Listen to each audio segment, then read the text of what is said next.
Muito bom dia. Nosso grupo tratará sobre infarto e hipertensão. Grupo constituído por Diogo Sardi, Gabriel Zucchin, Matheus Larraz, Pedro Bose, Silvio Bravin e orientados por nossa professora Elaine. Para começar a tratar sobre hipertensão e infarto, temos que entender sobre um órgão muito afetado e que faz parte desses problemas. Estou falando do coração. O coração é um músculo liso, isto é, seu funcionamento ocorre de maneira involuntária e é baseado na abertura e fechamento de válvulas e na contração de regiões, sendo elas dois átrios e dois ventrículos. Parte do coração trabalha recebendo o sangue desoxigenado e os enviando para os pulmões, onde ele fará uma troca de gases e será oxigenado, retornando para outra parte do coração e sendo distribuído para o resto do corpo, que receberá não somente o oxigênio contido nesse sangue após passar pelos pulmões, quanto outros elementos do sangue, como nutrientes e anticorpos. Só por aí a gente consegue enxergar a importância do coração e seu bom funcionamento. Vale lembrar que o coração trabalha em regime de pulsação, com sua sincronia e ritmo sendo de grande importância para seu funcionamento correto. Percebe-se quando não estamos com o coração 100%, a perda de ritmo do coração, ele passa a ter suas contrações em frequências incorretas e a própria sincronia dessas válvulas. Quando o coração não é exercitado corretamente e há um acúmulo de gordura nas veias e artérias em que ele recebe e bombeia sangue, respectivamente, sérios problemas de saúde passam a ocorrer. Entre eles, nós temos a hipertensão, que é quando o coração começa a trabalhar em pressões internas de sístole, que é a contração, e a diástole, que é o relaxamento do músculo, em pressões incorretas. E o infarto seria quando nós temos uma restrição da passagem desse sangue, assim como veremos a seguir. Bom, meu nome é Silvio Júnior e depois de vermos um pouco sobre o coração, a gente vai dar início de fato no seminário, que apresenta os temas de infarto e hipertensão. Vamos começar então com o infarto do miocárdio, que seria o tema mais abrangente, porque a hipertensão é um dos fatores de risco do infarto, que possui outros fatores de risco. Então a gente vai entender primeiro o que é o infarto, como prevenir, como tratar os fatores de risco, e aí sim a gente vai entrar na hipertensão, que é talvez o principal fator. Dando início então na apresentação, a gente tem que dizer primeiro que infarto do miocárdio não pode ser chamado somente de infarto. Por quê? O infarto do miocárdio é um infarto que acontece no músculo cardíaco, porém acontece outros tipos de infartos, como os infartos pulmonares e infartos cerebrais. Outro ponto que a gente vai ressaltar é que infarto não é a mesma coisa que ataque cardíaco. Muitas vezes a pessoa diz que a pessoa teve um infarto e que a pessoa teve um ataque cardíaco. Pode ser verdade, porque o infarto pode vir a gerar um ataque cardíaco, porém não somente o infarto pode gerar um ataque cardíaco, e pode ser que o infarto não gere o ataque cardíaco. Então, são dois pontos que vale ressaltar. Bem, então dando início propriamente no tema do infarto do miocárdio, a gente pode dizer basicamente que seria a necrose de uma parte do músculo cardíaco. Essa necrose ela acontece quando a artéria coronária responsável por levar oxigênio até o miocárdio ela tem a sua passagem obstruída. A palavra certa para a gente usar são os ateromas. As ateromas podem ser as placas de gorduras e substâncias que formam nas paredes das artérias.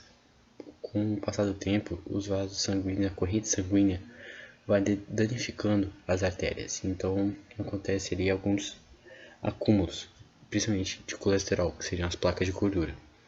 Quando o acúmulo fica muito grande, acaba obstruindo a passagem de sangue na artéria coronária, responsável por levar o oxigênio até o miocárdio. Quando essa artéria coronária ela tem a sua passagem absolutamente obstruída, o miocárdio fica sem receber oxigênio e vem a acontecer a necrose, consequentemente sendo o infarto do miocárdio. Bem, aqui no canto inferior esquerdo do slide a gente tem o link para um vídeo do YouTube do Dr. Drauzio Varela, que explica melhor, com as palavras de um especialista, né, e com imagens, como se formam essas placas de gorduras nas paredes das artérias. Então a gente vai assistir o vídeo e depois a gente volta aqui para Você já o deve ter trabalho. ouvido falar em placas de gordura que entopem as artérias e provocam infarto. Mas essas placas, chamadas de ateromas, não são formadas só por gordura. Por diversos motivos, por exemplo, o excesso de açúcar no sangue, a parede interna das artérias começa a sofrer danos. Essas regiões danificadas tornam-se um local propício para que substâncias que viajam pelo sangue fiquem presas. Colesterol e outras gorduras, cálcio, fibrina e resíduos de células começam a se acumular nesses locais. Com o tempo, o colesterol oxida e isso estimula uma reação do organismo caracterizada pelo envio de células que metabolizam esse colesterol. O problema é que essas células, ao consumir o colesterol, formam placas que tornam a parede da artéria naquela região mais grossa e rígida. Também faz parte do processo a multiplicação de células musculares lisas da própria artéria, que se acumulam sobre a placa e formam um revestimento rígido. Essa placa oferece vários riscos. Ela pode aumentar de tamanho até obstruir completamente a artéria. Ou um coágulo sanguíneo pode aderir à placa e provocar a obstrução.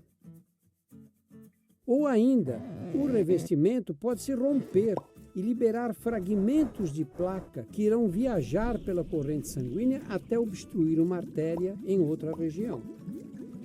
Dependendo do local da obstrução, pode ocorrer um infarto, AVC, embolias e outros problemas graves. Mantenha uma dieta equilibrada, uma rotina de exercícios físicos e vá ao médico com regularidade. Bem, como próprio dito no vídeo, o colesterol é uma das principais causas desse acúmulo nas paredes das artérias. E a gente tem aqui na imagem do slide a imagem de um hambúrguer, desses que se vendem muito no século XXI, que começaram no século passado, né? O hambúrguer é um exemplo clássico de tudo que tem de ruim, talvez, em relação a colesterol alto, porque ali você tem o óleo presente na carne, no queijo, no bacon e até mesmo nas saladas, né? Que hoje as saladas principalmente em restaurantes grandes de fast food, por exemplo, as saladas não tem nada de saudável como era para ser. A gente tem aí na legenda que o óleo submetido a altas temperaturas transforma-se em gordura maléfica para a saúde. Aí tem exemplos de batata frita, hambúrgueres, pastéis, entre outros tipos de frituras que são em óleo. Essas frituras são altamente responsáveis pelo alto colesterol que a pessoa pode vir a ter. Bem, entrando nos sintomas, né, a gente tem aqueles dois sintomas clássicos, que são a de dor no peito e a dormência no lado esquerdo do ombro e do braço. Esses dois sintomas, eles são um pouco aqui clássicos, né, bem preocupantes quando a pessoa sente esse tipo de dor. A pessoa já logo faz a ligação com o infarto. E são sintomas que são bem conhecidos porque são sintomas que acontecem bem na região de onde acontece o infarto do miocárdio. Porém, esse não são os dois únicos sintomas, né? Existe a ansiedade e a agitação, que é um sintoma que ocorre depois que uma pessoa fica ofegante e começa a agir de forma mais rápida, porque o coração está fazendo mais força para trabalhar. Então ele acelera e aí pode vir a gerar um infarto do miocárdio. Outro sintoma que pode significar um infarto do miocárdio é o ardor no peito. Esse pode ser um pouco perigoso porque ele pode ser confundido com uma azia, né? E quando ele é confundido com uma azia, ele é tratado como uma azia e não como um possível infarto. Então ele é um sintoma muito perigoso porque ele pode gerar essa confusão na hora de tratar, né?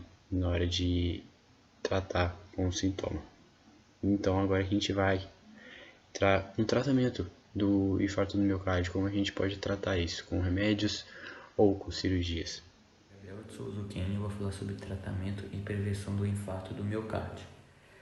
Bom, como o infarto ocorre devido à obstrução de um vaso sanguíneo que alimenta o coração, todos os tratamentos vão se basear na desobstrução desse vaso sanguíneo. Existem 3 tipos de tratamento: utilização de remédios, angioplastia ou, em casos mais graves, a cirurgia. Em relação aos remédios, são utilizados antiagregantes plaquetários que impedem a formação de coágulos no sangue e que assim melhoram a circulação. Bom, alguns exemplos desses remédios são a aspirina e o clopidogrel. Esses medicamentos, eles não só ajudam no tratamento, como também evitam o surgimento de um novo infarto. Angioplastia, que também é conhecido como cateterismo. Bom, esse tratamento é utilizado quando os medicamentos não são suficientes para restabelecer a circulação sanguínea. Como é que funciona o procedimento? O procedimento ele é feito com um tubo chamado catéter e ele é colocado em uma artéria na perna ou na virilha do paciente. Essa artéria percorre o tubo, percorre o corpo todo até o vaso sanguíneo. Está sendo afetado pelo coágulo. Na ponta do catéter tem um balão que é inflado e assim esse balão abre o vaso sanguíneo que está sendo obstruído. Em alguns casos também se coloca um stent depois do cateterismo, que é uma pequena mola de metal que ajuda a impedir que o vaso se feche novamente, causando... Nos casos mais graves, é necessária a realização de cirurgia, que é a cirurgia de ponte de safena. Ela normalmente é feita em até 7 dias após o ataque cardíaco, e essa cirurgia consiste na retirada de um pedaço da veia safena, localizada na perna, e a artéria radial, retirada do punho, que são utilizados para substituir a parte obstruída da artéria do coração, e assim reativando o fluxo sanguíneo normal de volta ao coração. O infarto é caracterizado pela deposição de placas de gordura nos vasos. As principais prevenções são diminuir a ingestão de gordura e de sal, porque o sal aumenta a pressão arterial e pode propiciar eventos cardíacos, enquanto a gordura acaba sendo depositada nos vasos. Outra prevenção também é diminuir a utilização de cigarros ou então não fumar, porque o cigarro aumenta as chances de ter um infarto, inclusive nas pessoas que já tiveram infarto anteriormente, porque as substâncias presentes no cigarro facilitam uma aderência de gordura. Em alguns casos, o infarto é assintomático e a pessoa acaba que nem percebe que sofreu um. Dessa maneira, é fundamental ir ao médico para fazer consultas e exames regulares, para diagnosticar o problema e prevenir eventos futuros. Além disso, nesses encontros é possível tratar as condições que propiciam infarto, como hipertensão arterial e altas concentrações de gordura no sangue. Bom, fazer atividades físicas é um benefício para qualquer idade e é recomendado fazer caminhadas de 30 minutos 4 vezes por semana para diminuir o risco de ter infarto. Existem basicamente umas 10 dicas que vários médicos recomendam para pessoas não terem infarto no futuro. Seguir uma dieta equilibrada, isso significa comer verduras, legumes, frutas, ir ao médico regularmente, evitar o tabagismo, praticar exercícios, consumir gorduras saudáveis, evitar o consumo exagerado de bebidas alcoólicas e sempre ficar atento a pessoas que têm casos de infarto na família, que essas pessoas são mais propensas a desenvolver a doença no futuro. Diogo, e agora eu vou falar um pouco sobre hipertensão. A hipertensão, ela se trata de uma doença crônica genética, que é extremamente bom apontar, porque em casos de hipertensão na família, é recomendado que os outros familiares façam os exames para detectar a doença o quão antes possível para facilitar um tratamento, independente dos sintomas aparecerem ou não. E eu vou explicar o porquê mais na frente. A hipertensão, ela é definida por uma alta pressão sanguínea nas artérias, que faz com que o coração ele trabalhe acima de sua capacidade, gerando assim consequências para o indivíduo. E é importante que, mesmo se tiver caso na família, você fazer o exame sem sintoma, porque os sintomas da hipertensão só aparecem quando ela já está avançada no corpo. Quando o paciente chega a ter uma pressão arterial de 14/9, para ter ideia. E aí esses sintomas, quando a pressão já está bem alta, incluem dor no peito, tonturas, sangramento no nariz, dor de cabeça e um zumbido no ouvido. Meu nome é Matheus Larraz Pasolini e eu vou falar um pouco sobre a prevenção da hipertensão. Bom, as pessoas que são hipertensas devem ter um estilo de vida adequado para o seu quadro, com uma reeducação alimentar. Muitas das pessoas confundem com dieta, o que não é válido para esse caso, já que a dieta tem início, meio e fim, geralmente, né? E na reeducação alimentar é algo que você vai ter que levar para sua vida inteira.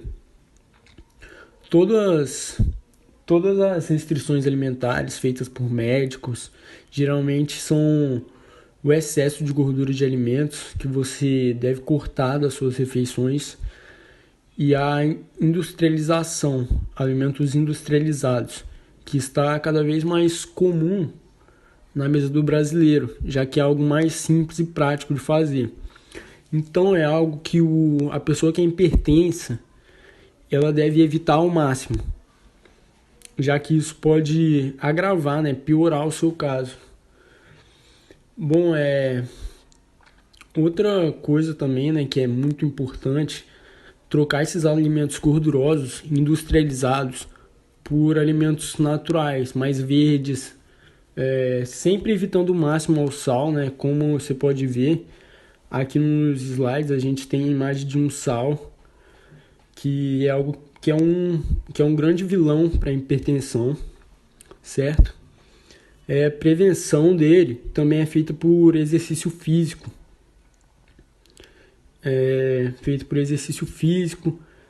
Evitar o sedentarismo ao máximo, que é o que prejudica, evitar o ganho de massa muscular, gordura. A bebida alcoólica também é um grande inimigo, o tabagismo, o estresse é algo que a gente tem que evitar para poder controlar a hipertensão.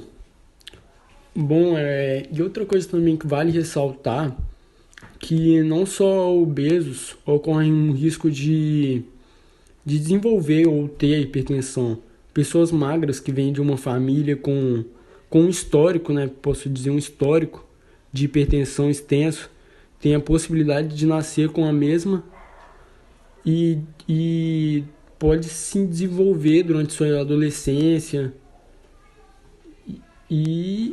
ou até mesmo quando você nasce, você pode desenvolvê-lo. Bom, então a prevenção ela deve ser feita através de exercício físico e tem também alguns medicamentos que se chama antihipertensivos, que reduz a pressão arterial, inibidor de EAC, relaxa os vasos sanguíneos. Bom, então a gente agora vai entrar nas duas notícias, né, sobre cada um dos temas. E a gente vai falar primeiro aqui de uma notícia relacionada ao infarto, que é uma notícia da BBC Brasil, que coloca 2 pontos ali de frente a frente, que é a força física versus a proteção. O que seria a força física? A força física que a gente tenta relacionar aqui é com a idade. Pessoas mais jovens tendem a ser mais fortes fisicamente, tendo uma resistência física maior. Porém, nesse caso, pessoas mais jovens têm um problema, que é não ter a proteção com contra o infarto, essa proteção que só vem acontecer com o passar do tempo. Entre aspas, na notícia tá uma cardiologista, né? Um cardiologista, Glauber Fabião Signori, disse: chamemos de circulação colateral os pequenos vasos sanguíneos que surgem no coração para compensar a falta de irrigação causada por matéria entupida. Os mais jovens não têm esse tipo de proteção, portanto, o infarto tende a ser mais letal nessa faixa etária, explica ali o cardiologista. O que isso quer dizer? Pessoas mais jovens, por mais que sejam menos propensas a ter o infarto, a taxa de letalidade entre elas é muito maior. Uma comparação, não com números reais, mas dá pra gente ter uma ideia disso, seria como se a cada 10 pessoas mais velhas que tivessem um infarto, somente uma, por exemplo, morresse, e a cada 10 pessoas jovens que sofrem um infarto, umas 3 ou 4 morressem. Uma taxa de letalidade é maior entre os jovens, por mais que os jovens sejam menos propensos a ter esse tipo de ocorrência, que é o do infarto do miocárdio. Então é uma notícia ali bastante interessante da BBC. Bem, depois de apresentarmos uma manchete sobre o infarto do miocárdio, né, quebrando um tabu de que só pessoas mais velhas morrem com infarto, a gente vai apresentando então uma manchete que tem relação com a hipertensão. E na hora de buscar uma manchete sobre a hipertensão, eu escolhi trazer uma que tem relação com o coronavírus, que é um vírus que uma pandemia em todo mundo e que está forçando a gente, né, a apresentar este trabalho por meio de vídeo. Então, o infectologista Renato Greenbaum diz que o sistema imunológico sofre um enfraquecimento pela debilitação dos neutrófilos, né? Como ele explica isso? Quanto mais mal controladas e de longo prazo forem as doenças, pior funcionam os neutrófilos e o vírus se dissemina mais e atinge órgãos que não afetaria, como o pulmão, onde se espalha e provoca a pneumonia. Então ali ele mostra uma relação muito grande de doenças crônicas, incluindo a hipertensão, no quadro de Covid-19. No caso, uma pessoa talvez que não apresentaria sintomas graves da Covid-19 pode então entra no grupo de risco, né, podendo ter sérios riscos à vida. E então, com isso, a gente encerra nosso trabalho. Peço o agradecimento da professora por estar permitindo a gente apresentar o trabalho por meio de um vídeo. Peço também desculpas caso tenha tido alguns problemas na produção. É meio novo para todo mundo, acho, fazer isso. Então é isso, muito obrigado.